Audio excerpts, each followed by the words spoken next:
जय हिंद प्यारे बच्चों। अब हम क्लास 10th में एनसीईआरटी में जो तीसरा यूनिट है वो शुरू करते हैं, pair of linear equation in two variable. ठीक है, मतलब कि दो चर राशियों में रेखीय समीकरण युग्म। ठीक, अब इसको हम देखते हैं कि दो चर राशियों में रेखीय समीकरण। दो चर राशियों का मतलब होता है कि एक ऐसा समीकरण हमको मिलेगा जिसमें दो चर राशियाँ होंगी, जिसमें दो वेरिएबल्स होंगे। ठीक है, अब जैसे मान लीजिए मैंने लिख दिया x plus Y equal to 5, ठीक है, या x plus Y minus 5 equal to लिख दिया 0।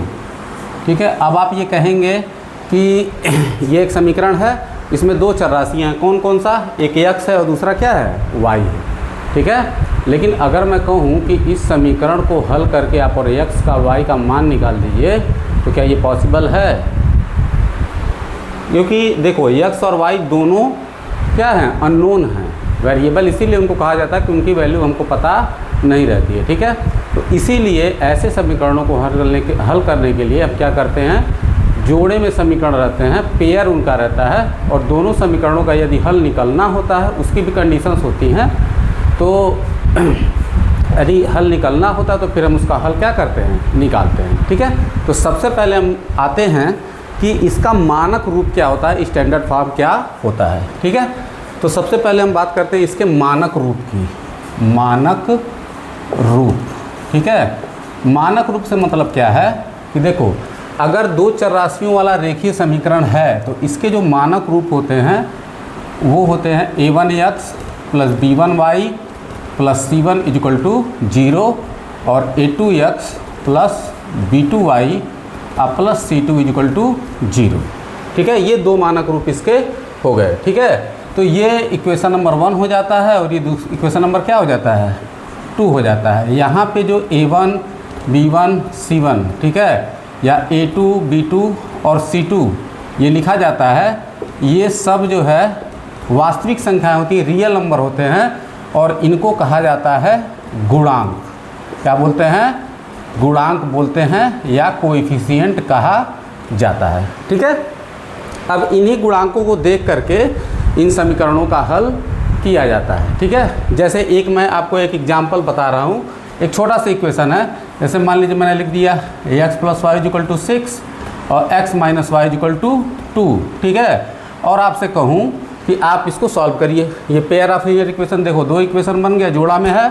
ठीक है, दो चर राशियाँ भी हैं, तो ये क्या हो गया? दो चर राशियों वाला रेखीय समीकरण हो गए और उनका ये युग्म हो गया या जोड़ा हो गया। ठीक है, अब मैं आपसे कहूँ कि इसको हल कीजिए, तो सिंपल सी बात से देखो, आप इसको देखते ही बता दोगे कि x की वैल्यू 4 होगी, y की इक्वल वैल्यू 2 होगी। मतलब x और y का वो वैल्यू जो दोनों इक्वेशन को क्या करे? संतुष्ट करे, दोनों को सेटिस्फाई कर दे। x इजिकल टू 4 और y इजिकल टू 2, तो 4 और 2 कितना होगा? 6, और 4 में से 2 जाएगा, कितना हो जाएगा? 2। ठीक है, तो यहाँ पे हो जाएगा x इजिकल टू 4 और y इजिकल टू क्या हो जाएगा? 2 हो जाएगा। ठीक है, तो ये इसका कहलाता है हल, सॉल्यूशन या हल कहलाता है। ठीक है, तो हल क्या होता है कि चर राशियों के वे मान जो इस समीकरण के जोड़े को क्या करते हैं? संतुष्ट कर देते हैं। ठीक है, अब देखिए, हमेशा ये ज़रूरी नहीं होता है कि अगर पेयर ऑफ लीनियर इक्वेशन दिया हुआ है, ठीक है, तो उनका जो है हमेशा हल निकले। कभी कभी क्या होता है, बहुत सारे हल निकल जाते हैं, बहुत सारे सॉल्यूशन मिलते हैं, अनंत सॉल्यूशन मिल जाते हैं, और कभी कभी क्या होता है कि एक भी सॉल्यूशन नहीं मिलता है। ठीक है, और कभी कभी अद्वितीय हल मिलता है, यूनिक सॉल्यूशन, जैसे इसमें x इजिकल टू 4 और y इजिकल टू 2 आया। इसके अलावा x और y का कोई वैल्यू नहीं हो सकता। ठीक है, इसीलिए इसको अद्वितीय हल कहते हैं। तो उसके लिए क्या कंडीशंस होते हैं? ठीक है, तो उसके लिए जो है हम कंडीशन को देखते हैं कि कितने कितने कंडीशन होते हैं। ये कंडीशन बहुत इंपॉर्टेंट है। ठीक है, और इनको आप अच्छे तरीके से याद रखिएगा, क्योंकि इस पर बहुत सारे क्वेश्चन बोर्ड परीक्षाओं में, कॉम्पिटिटिव एग्जाम में पूछे जाते हैं। ठीक है, तो जैसे मान लीजिए हमारे पास एक पेयर ऑफ लीनियर इक्वेशन है, a1x plus b1y plus c1 is equal to 0 और a2x plus b2y plus c2 is equal to 0। तो यहाँ पे तीन स्थितियाँ हो सकती हैं। ठीक है, तीन स्थितियाँ कौन कौन सी हो सकती हैं? देखिएगा, पहली स्थिति होती है, ठीक है, पहली स्थिति में क्या है कि a1 बटा a2 is not equal to b1 बटा b2। मतलब A1/A2 का वैल्यू B1 बटे B2 के वैल्यू के बराबर नहीं होगा। इस दशा में अद्वितीय हल होते हैं, या इसको कहा जाता है यूनिक सॉल्यूशन। ठीक है, अद्वितीय हल होता है। ठीक है, मतलब कि x और y का केवल एक वैल्यू आएगा। अद्वितीय का मतलब होता है जो दूसरा न हो। ठीक है, x और y का एक फिक्स वैल्यू होगा, उसके अलावा कोई दूसरा नहीं हो सकता है। ठीक है, और इसमें जो है दूसरा चीज़ ये है कि A1/A2 equal to B1/B2 is equal to C1/C2। ठीक है, कि अगर हम गुणांकों का अनुपात निकालें, ठीक है, और सभी गुणांकों के अनुपात क्या हो जाए, बराबर हो जाए, तो इस दशा में होता है अपरिमित। ठीक है, इनफाइनाइटली मेनी सॉल्यूशन। ठीक है, मतलब कि अनंत रूप से या ठीक है अपरिमित रूप से अनेक हल। ठीक है, मतलब कि x और y के अनंत हल हो सकते हैं, अपरिमित हल हो सकते हैं, इतने हल हो सकते हैं कि जिनको हम गिन भी ना सकें। ठीक है, और तीसरा जो होता है, ठीक है, तीसरा कंडीशन है वो होता है कि A1/A2 equal to B1/B2 is not equal to C1/C2। ठीक है, ये एक ऐसा कंडीशन होता है कि जिसमें नो सॉल्यूशन होता है, कोई भी सॉल्यूशन नहीं होता है, नो सॉल्यूशन। ठीक है, मतलब कोई हल नहीं।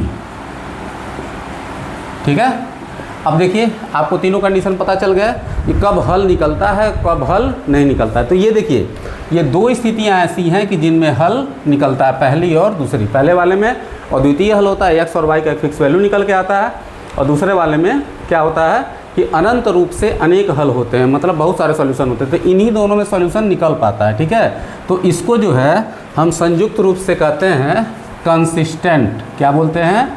कंसिस्टेंट। ठीक है, और चूंकि इसमें हल नहीं निकलता है तो इसको बोला जाता है इनकंसिस्टेंट।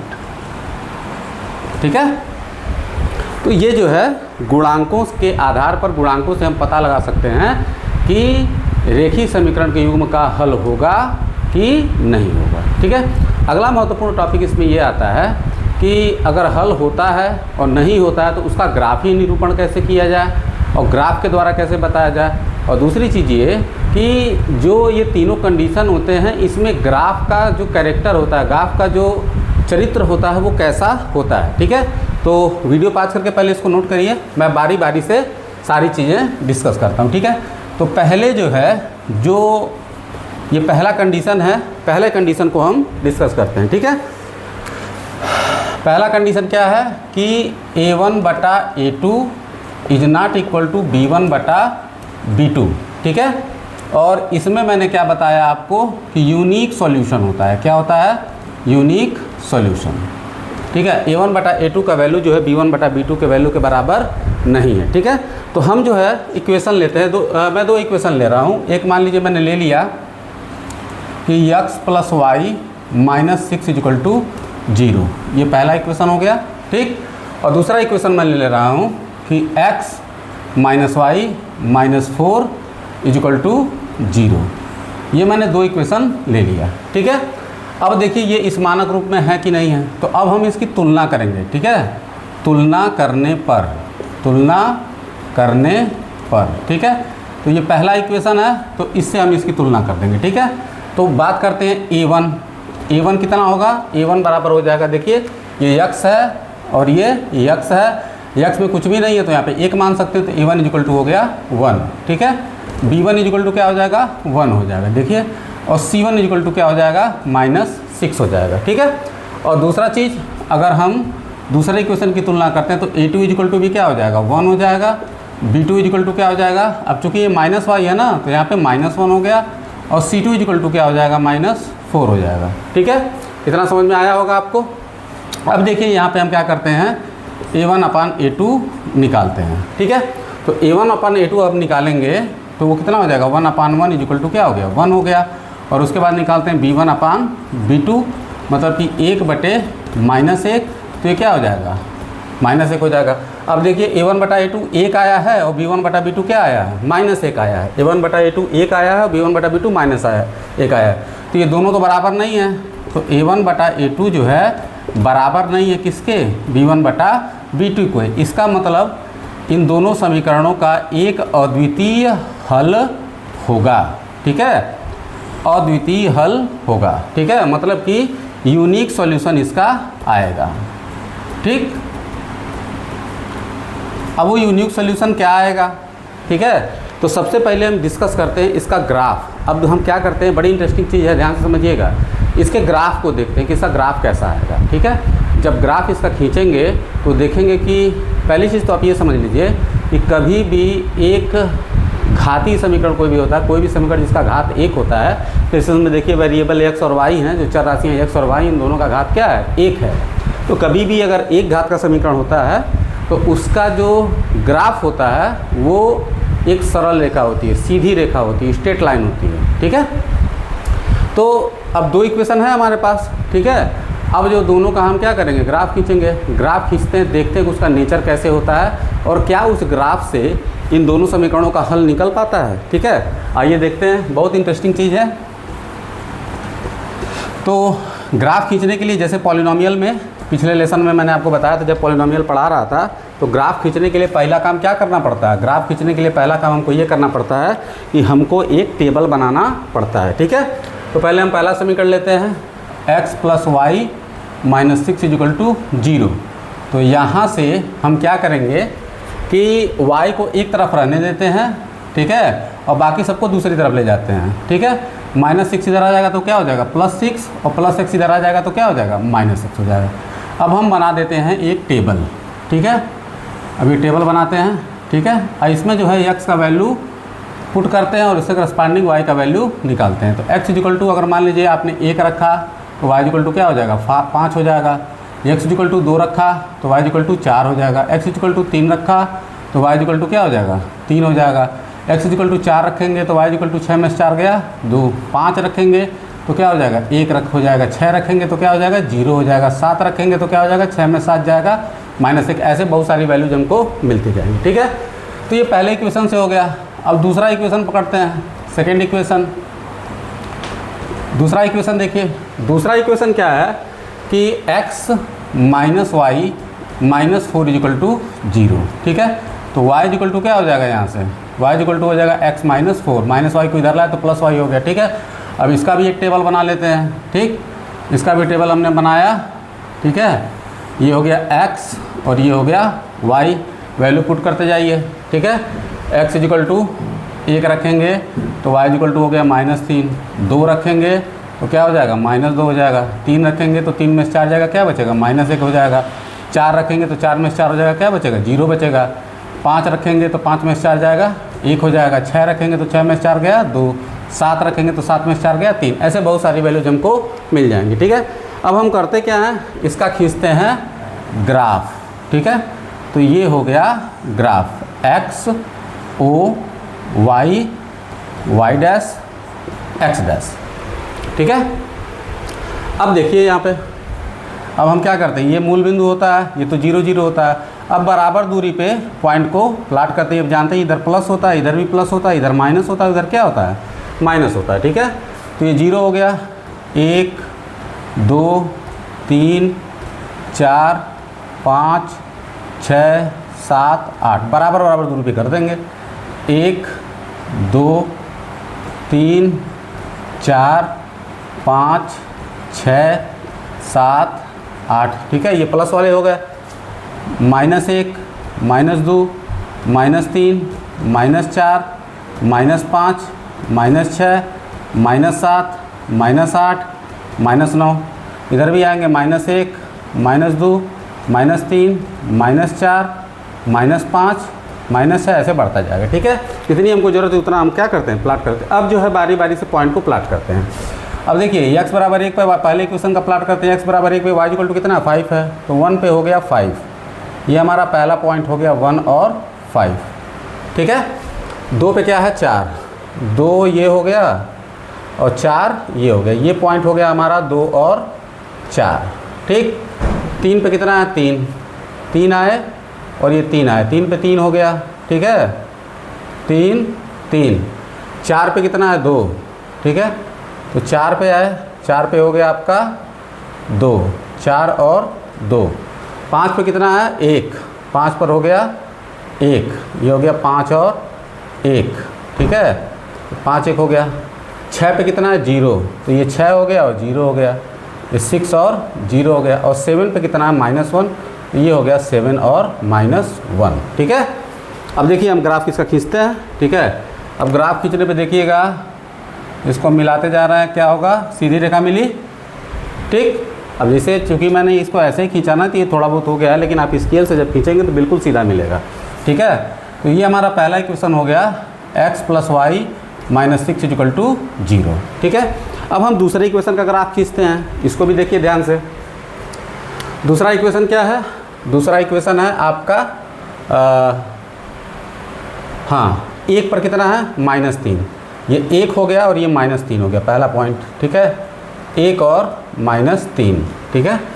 2 पर कितना है -2 है, 2 पे हो गया -2, 2 पर -2, ये हो गया 2 और -2, ठीक है।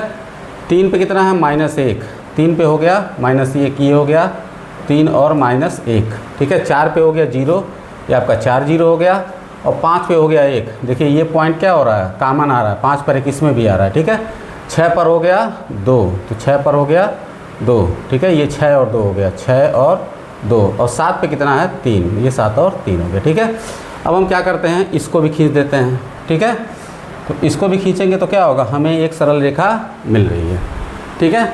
अब ज़रा देखिए कि ये दोनों रेखाएं, ठीक है, ये दोनों रेखाएं हैं, ये एक पॉइंट पे क्या कर रही हैं, काट रही हैं। और इस पॉइंट का कोऑर्डिनेट क्या है, 5 और 1 है। बिंदु का निर्देशांक कितना है, 5 और 1, ठीक है।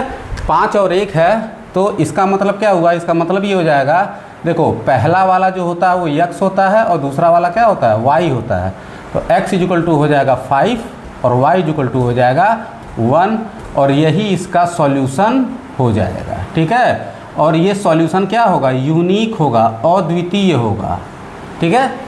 अब यहाँ पर आपको क्या पता चल रहा है, आप देखिए यहाँ पे क्या पता चला, कितनी इंटरेस्टिंग चीज़ है कि दोनों इक्वेशंस का हमने क्या किया, ग्राफ खींचा, तो दोनों लाइनें जो हैं एक दूसरे को एक फिक्स पॉइंट पे क्या कर रही हैं, काट रही हैं, और वो क्या है, इस समीकरण का हल है, ठीक है।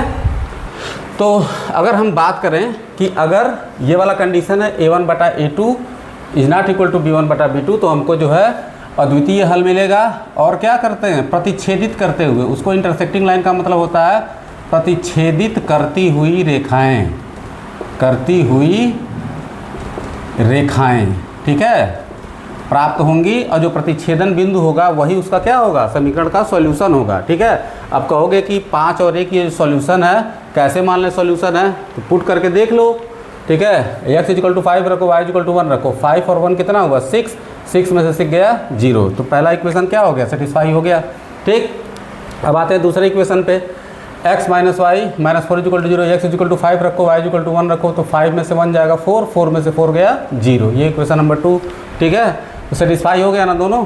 तो अगर pair of linear equation in 2 variable है, उसमें a1/a2 b1/b2 के बराबर नहीं होता है, तो उस केस में क्या होता है, उस केस में हमको यूनिक सॉल्यूशन, अद्वितीय हल मिलते हैं, मतलब x और y का एक वैल्यू मिलेगा, ठीक है। और अगर इसका हम ग्राफिकल रिप्रेजेंटेशन करते हैं, ग्राफ के द्वारा इसको हम क्या करते हैं, प्रदर्शित करते हैं, तो क्या होगा, हमको प्रतिच्छेदित करती हुई रेखाएं मिलेंगी, ठीक है। उम्मीद है ये समझ में आ गया होगा, ठीक है।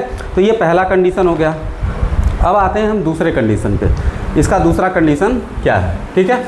तो दूसरा कंडीशन मैंने आपको बताया था, अब इसको वीडियो पास करके आप नोट कर लीजिएगा। दूसरा कंडीशन मैंने आपको बताया था कि a1/a2 = b1/b2 = c1/c2, ठीक है, कि a1/a2 = b1/b2 = c1/c2। तो ये जो है अपरिमित हल मिलते हैं, ठीक है। अपरिमित हल का मतलब हुआ बहुत सारे सॉल्यूशन मिलेंगे, ठीक है। अब इसका ग्राफ खींचते हैं, ग्राफ के हिसाब से देखते हैं नेचर इसका तो मान लीजिए मैं दो इक्वेशन ले रहा हूँ, एक ले लिया x प्लस वाई, ठीक है, और -6 इजिकल टू, या इसको x plus Y minus 3 equal to 0, ये इक्वेशन नंबर 1 हो गया। और ले लिया मैंने 2x plus 2y minus 6 is equal to 0, ये दूसरा इक्वेशन ले लिया, ठीक है। तो अगर हम बात करते हैं, अगर तुलना कर दें तो a1 इजिकल टू क्या हो जाएगा, 1 हो जाएगा, b1 इजिकल टू 1 और c1 इजिकल टू -3, ठीक है। अब इसको तुलना करते हैं तो a2 is equal to 2, b2 is equal to 2 और c2 इजिकल टू -6।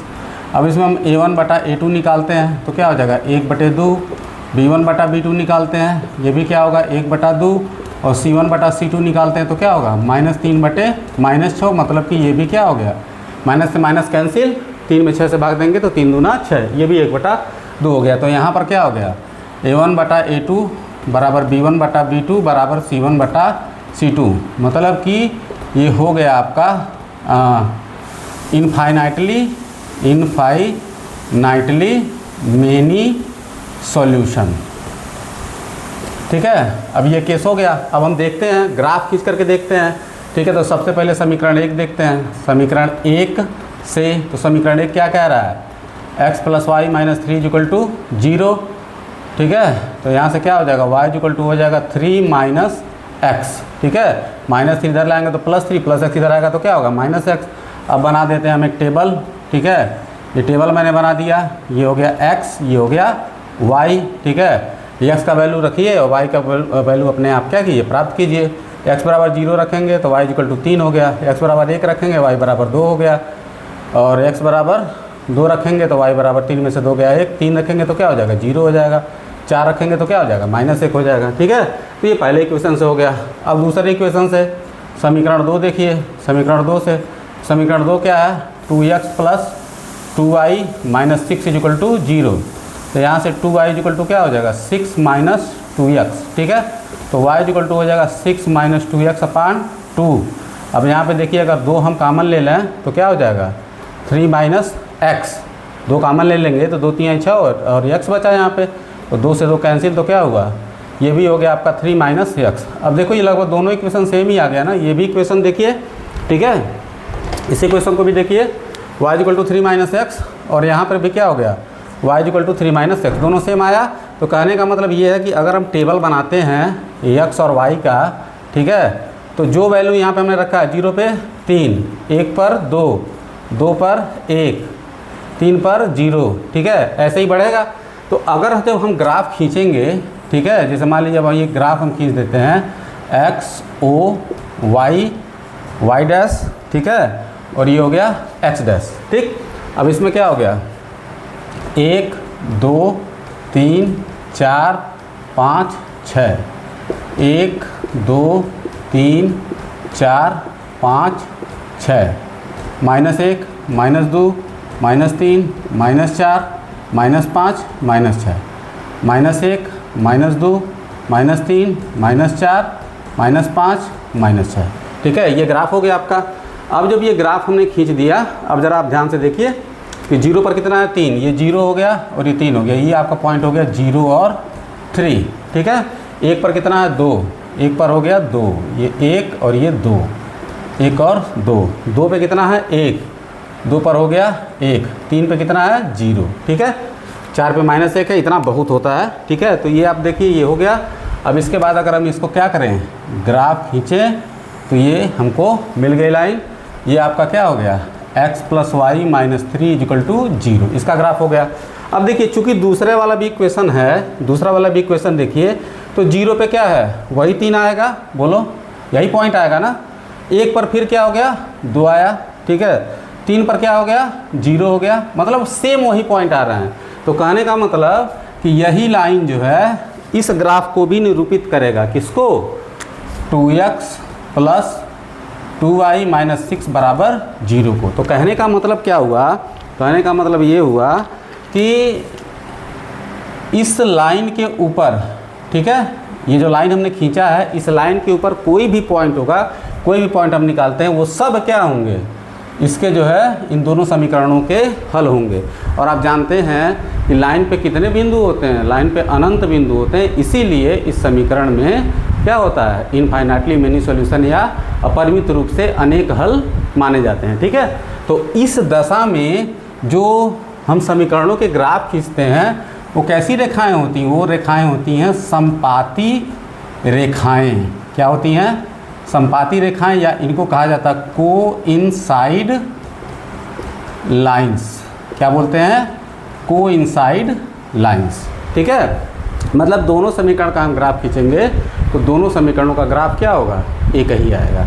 और उन दोनों चूँकि ग्राफ एक ही आएगा, एक ही सरल रेखा मिलेगी, तो उस सरल रेखा पर स्थित प्रत्येक बिंदु उसका हल होगा। ठीक है, तो चूँकि रेखा पे अनंत बिंदु होते हैं इसलिए उसके अपरिमित हल होंगे। ठीक है, ये समझ में आ गया होगा। अब इसमें जो है, अब हम तीसरा केस डिस्कस करते हैं, इसको आप वीडियो पॉज करके नोट कर लीजिएगा। अब आते हैं हम इसमें इसके तीसरे कंडीशन पे। ठीक है, इसका तीसरा कंडीशन क्या है। ठीक है, तो तीसरा कंडीशन मैंने आपको बताया था कि A1/A2, ठीक है, equal to B1/B2 not equal to C1/C2। ठीक है, तो इसका मैंने बोला था कोई हल नहीं। ठीक है, अब कोई हल नहीं का मतलब समझ रहे हैं क्या है, कि जब हम दोनों समीकरणों का ग्राफ खींचेंगे तो दोनों रेखाएं एक दूसरे को काटेंगी नहीं। ठीक है, और कौन सी रेखाएं एक दूसरे को नहीं काटती हैं, बताइए, समांतर रेखाएं।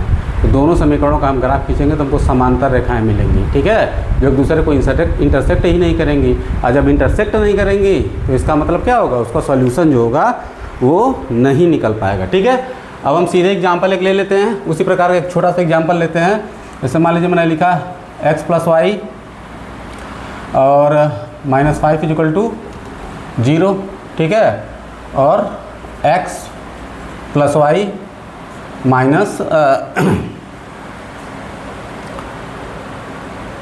= 0।